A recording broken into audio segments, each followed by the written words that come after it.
We have got Patrick Langmaid on the line, Patrick from Mother Ivy's Bay, who has spoken to us off and on quite a few times during the whole pandemic. Good morning again, Patrick. How are you? Good morning, Julie. Very well, thank you. How are things for you as we stand then at the end of September-ish? Well, as we stand at the end of September, the business has traded well, our campsite, since reopening in July. We can't change the fact we lost spring, but there's no point complaining about things that you can't get back. We have traded well, and we've actually got very good advanced bookings for next year. And I think the great British public is realising that foreign holidays are not going to be easy. They're very unpredictable at the moment, and I think a lot of people are deciding to holiday in the UK. And obviously, as a British campsite, Cornish campsite, we're benefiting from that. At what point would you normally shut up shop for the winter? Normally, I've got two businesses. At Mother Ivy's, we would shut at the end of October. My other business, Martha's Orchard, would stay open all year, and as things stand, is staying open all year. At Mother Ivy's, we would have closed at the end of October. The government was encouraging hospitality businesses to extend their seasons. We've decided to keep our hire fleet open for November, but we're doing that exclusively for key workers, where we're giving away free holidays. So it's not about us making money. We're very grateful that we've survived the lockdown and are still trading, and we're just saying thank you to key workers across the UK. That's a really nice gesture. What do the people say to you about it when they come down for their holiday? They haven't benefited from it yet, because we're staying open in November. So basically, the whole of our hire fleet at Mother Ivy's for November will be available for key workers, and that includes the NHS. But of course, key worker is a broader definition than just people who are working in the NHS. And we are working with the Family Holiday Association, Penrose Care, and also Weybridge Food Bank. So we're getting Cornish families, as well as families from across the UK, who've made fantastic contributions during the first lockdown, because of course we're anticipating holding our breath for a second lockdown or in some form. But for the people who've helped with the first lockdown, we're just wanting to say thank you to them. And it's our way as a business. We've survived, and it's our way as a business of thanking people. Well done, you. I mean, can I just ask, we kind of got a heads up what's going to happen in terms of hospitality businesses, pubs and restaurants, that they're going to have to close at 10 from Thursday. It's going to be table service only.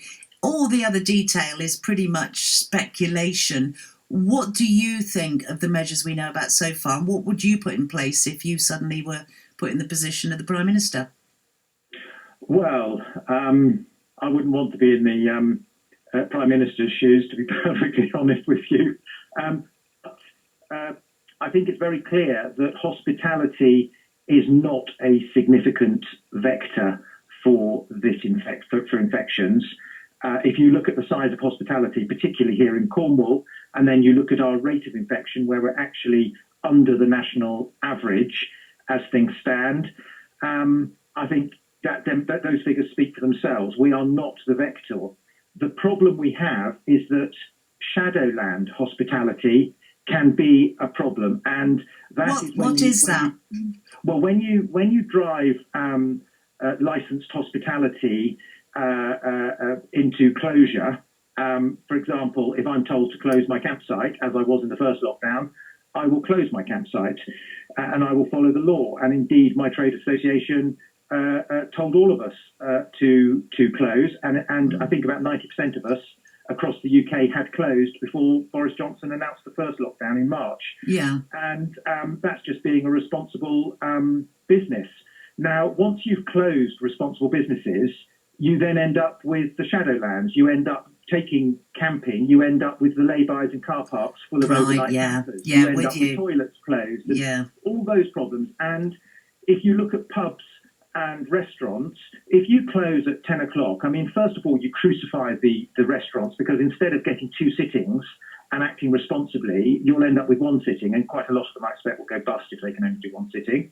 And then with pubs, you close a pub at 10 o'clock, where do they think the drinkers, where does the government think the drinkers are going to go? They're going to go back to somebody's house. And then you've got unregulated house parties where the people who are participating, whatever you think of them for participating, they will do it. And they'll be far more exposed to the infection or the risk of infection than ever they would have been if they'd stayed in the pub, which has got sanitisation and tracking and tracing and all the rest of it in place to keep them safe.